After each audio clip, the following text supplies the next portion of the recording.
What's up mga guys? So ngunyan, una ako ngunyan sa may groceryan. Siyempre, paldo-paldo kita ngunyan. Dakol so paipit. Siyempre, anong gibuon ta? Siyempre, ipanaod na ta. Baka mawara pa ini. At saka shout out pala sa mga followers ko na yung mga nagpapaldo-paldo dyan sa mga paipit. So ayan po guys, sabi daninda. So uyan pa lang tabi yung tigsaod ko. Namimili pa ako. Tapos iba kaya, dahil na mga laog. Yung ibang bakalong ko warara na ta. Ayan no. Simot-simot ala kulong kinagkalili grocery. Yan no. Yug-yugon mo ang simot. Mga pira-pira sa natada. Siyempre aram ng duman, karamihan paldong-paldo kaya pabintaw ni ang mga paninda sa loob kang grocery yan. Nailing ni duman baga sa likod ko grabing mga tao baga o yan no. Pila-pila. Grabe. Pabintaw talaga pag may mga paldo-paldo. Kaya tama pala yun. Tigtaram nila sa kuya na grabe pala digdan tao. Yan guys oh.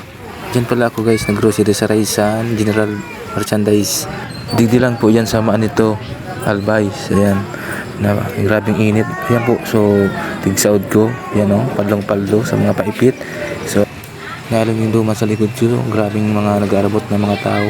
Masaraod sana. Grabing padlong-paldo mga paipit. Yan guys. Thank you.